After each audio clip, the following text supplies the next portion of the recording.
இப்போ அண்ணா கிட்ட ஹினியை மாட்டி விடுறா. அண்ணா சிஸ்டருக்கு என்ன பிடிக்கல, அதனால என்ன இண்டஸ்ட்ரி விட்டு பேன் பண்ணிட்டாங்க அப்படின்னு சொல்ல. அப்படியா, சரி அழாத, நான் தங்கச்சிக்கிட்ட பேசி பார்க்குறேன் அப்படின்னு சொல்றாங்க. அதனால இப்போ ஹினியை பார்க்க தான் போவாரா. அப்போ அவருக்கும் அவருடைய தேசிய பாதுகாப்பு அமைச்சகத்துல இருந்து கால் வருது.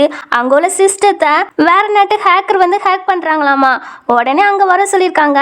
அதனால நம்ம ஹினிக்கிட்ட பேசாம அம்மா அப்பா கிட்ட இந்த விஷயத்த சொல்லிட்டு எனக்கு வேலை வந்துட்டு நான் போகணும், அவசர வேலை அப்படி சொல்லிட்டு அண்ணா போக பார்ப்பாங்களா. அண்ணன் இல்லைன்னா சிஸ்டர் கிட்ட பேசாமே போறா, என் மேல கேர் இல்லையா அப்படின்னு கேட்கும்போது புரிஞ்சுக்கோமா, அவசர வேலை, நெக்ஸ்ட் டைம் வரும்போது தங்கச்சிக்கிட்ட பேசுறேன் அப்படியே சொல்லிட்டு அவர் அங்கேருந்து போக பார்ப்பாரு. நீங்க எங்கேயும் போக வேண்டாம், இங்கிருந்தே எல்லா விஷயத்தையும் பார்த்துக்கலாம் அப்படின்னு.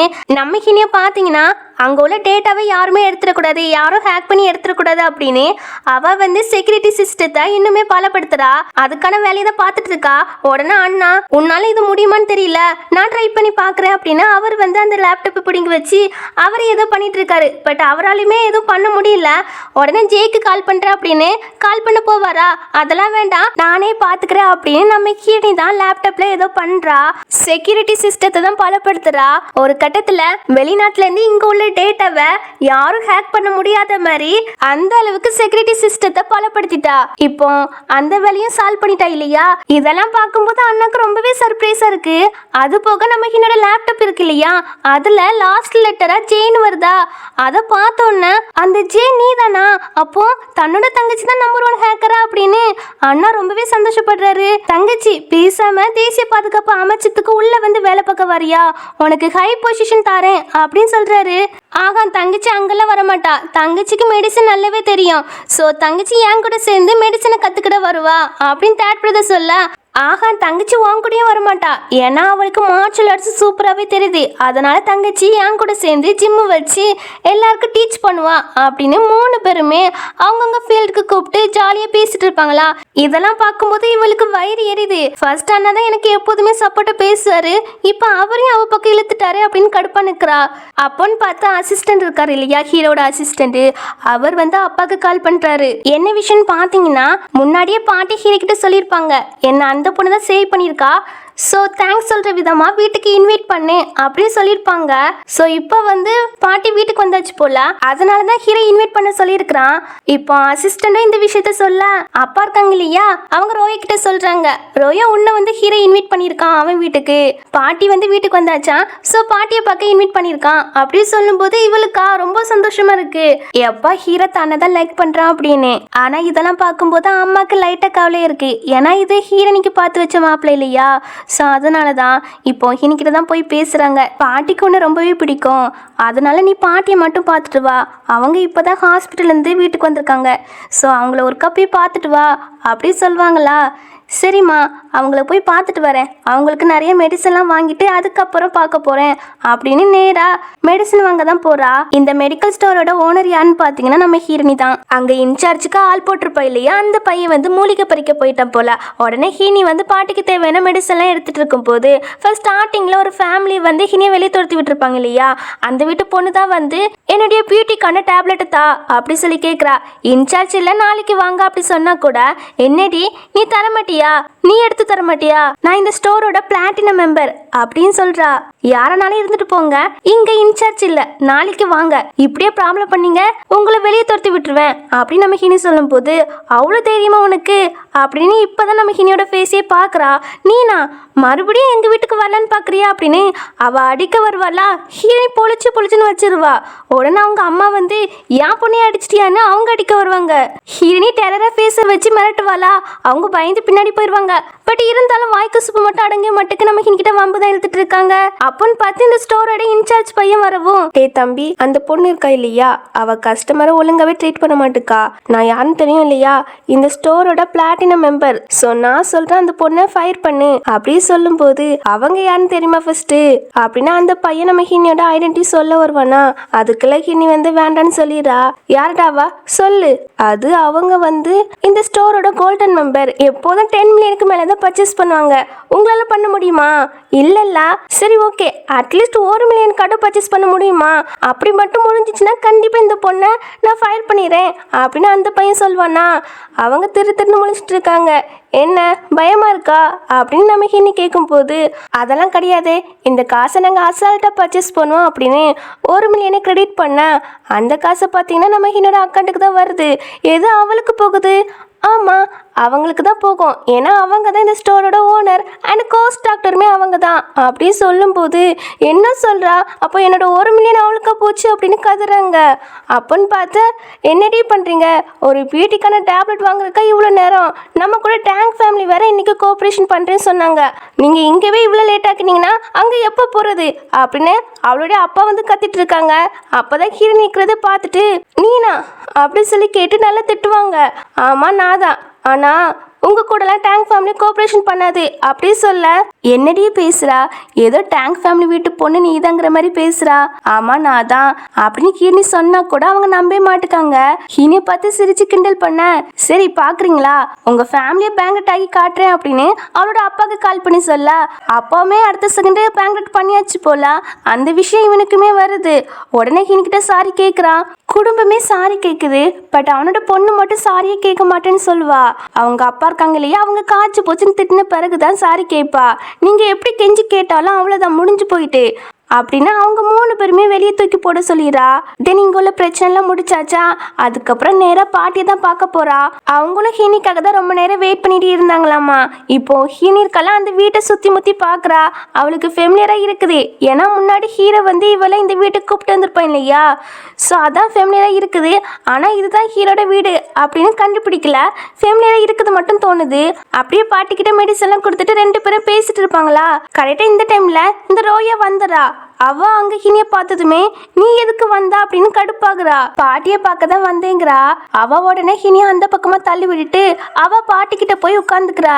என்னடி நீ என்ன பண்ணாலும் ஹீரோ உன்னை லைக் பண்ண மாட்டான், அவர் என்ன மட்டும் தான் லைக் பண்றாரு அப்படின்னு இவ சொல்லும்போது, அப்படியா உன்னதான் லைக் பண்றான்னு சொல்றா, ஆனா எதுக்கு நீ இவ்வளோ பயப்படுறா அப்படின்னு ஹீரோனி கிண்டல் பண்ணிட்டு பாட்டி கிட்ட வீட்டுக்கு போறேன் பாட்டி அப்படி சொல்லிட்டு அங்கிருந்து போக பாப்பாளா.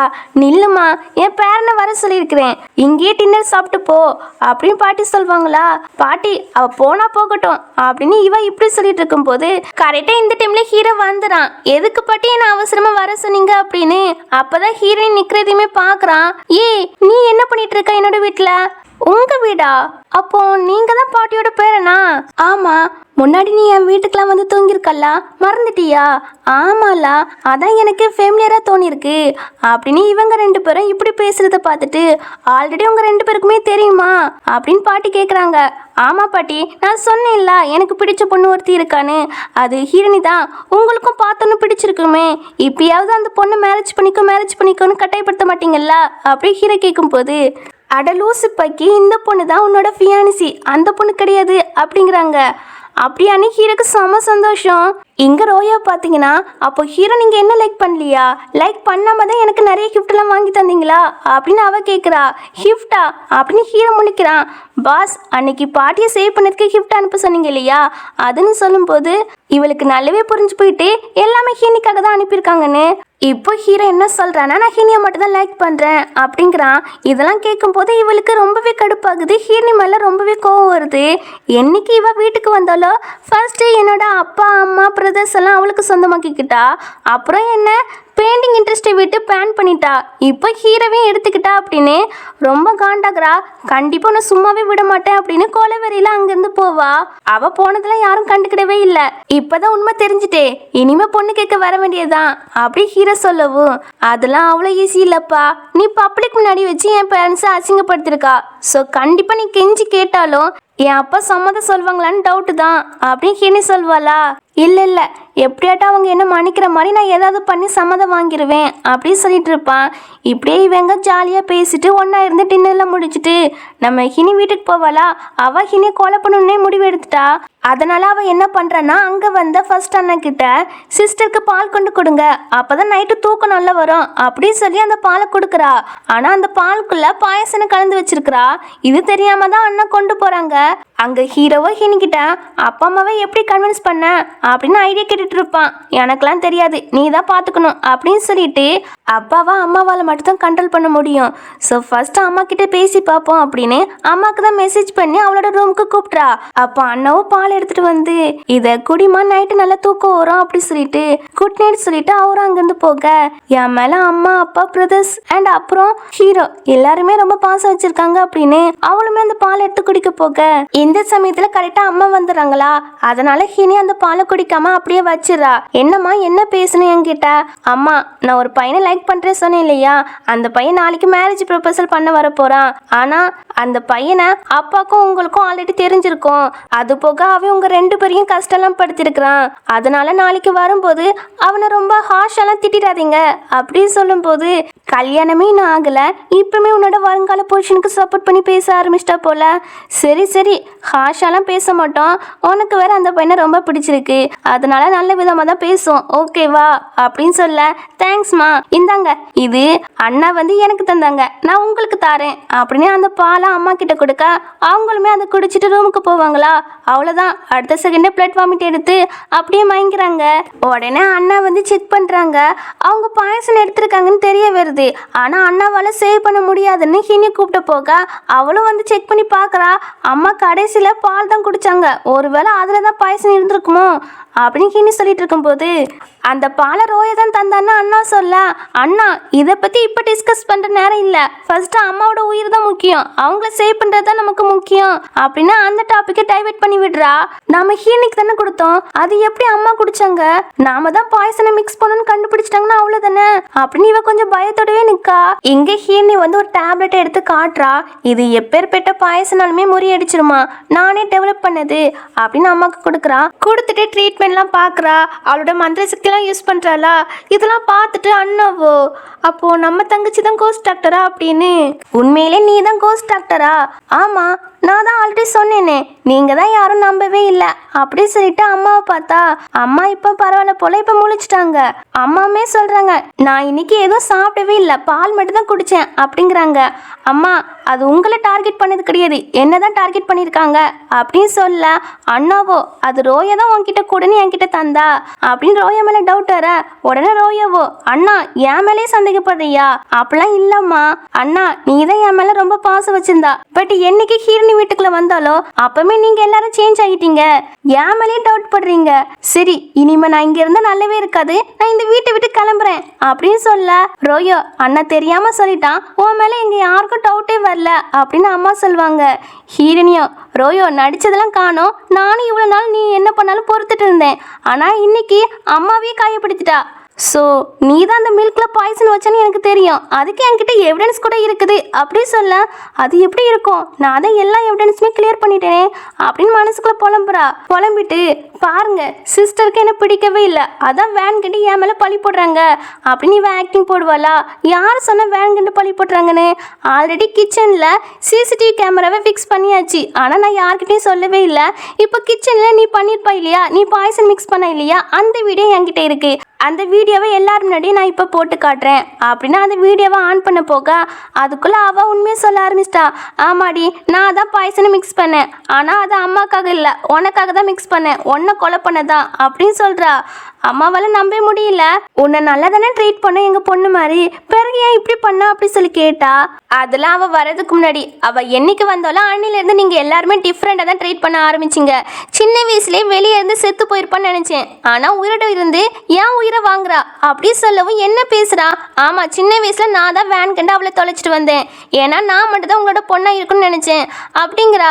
இதை கேட்டு எல்லாருக்குமே செம டென்ஷன் ஆகுது. அப்பெல்லாம் அடிச்சிடாரு, உன்னை எதுக்கு தான் நாங்கள் அடாப்ட் பண்ணி வளர்த்தோன்னு இப்போ வருத்தப்படுறோம் அப்படின்னு அம்மா சொல்லும்போது, ரொம்ப நல்லவங்க மாதிரி நடிக்காதீங்க, என்னை எதுக்காக அடாப்ட் பண்ணீங்கன்னு எனக்கு தெரியாதா, என்னோட பேரண்ட்ஸோட பென்ஷன் மணியை ஆட்டை போட தானே எனக்கு நல்லாவே தெரியும் அப்படின்னு ஓவராக வாய் விடுறா.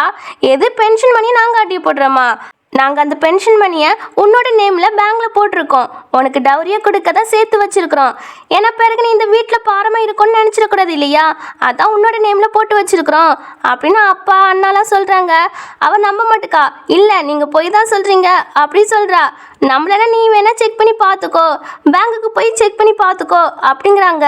அந்த பணத்தை வச்சு உன் லைஃப் லாங் யூஸ் பண்ணிக்கிடலாம், ஏன்னா அந்த அளவுக்கு நாங்கள் சேமித்து வச்சிருக்கிறோம். ஸோ நீ அதை எடுத்துட்டு இந்த வீட்டை விட்டு போயிரு அப்படின்னு சொல்ல அவளும் சாரி கேட்குறா அம்மா அப்பா கிட்ட. பட் அம்மா வேண்டாம், நீ போயிரு, இன்னையோட நம்ம 2 பேருக்கிடையே இருக்கிற உறவு முடிஞ்சிட்டு அப்படின்னு எமோஷனலாக பேச ஹீரனியும் பரவாயில்லையே ஓ வாயாலேயே எல்லாம் உண்மையும் ஒத்துக்கிட்டா, சந்தோஷம். உண்மையே சொல்லணும்னா என்கிட்ட எந்த எவிடன்ஸும் கிடையாது, கிச்சனில் கேமராவும் கிடையாது, சும்மா தான் சொன்னேன் அப்படிங்கிறா. அவளுக்கு செம டென்ஷன் ஆகுது. அப்பாவோ பாடி கடிச்சிட்டு சொல்லி அவளை வீட்டை விட்டு வெளியே போட சொல்லிடுறாங்க. அவங்களுமே தூக்கிட்டு போயிடுறாங்க. பட் இருந்தாலும் எல்லாருக்குமே அவளை நினச்சி கவலையாக தான் இருக்குது.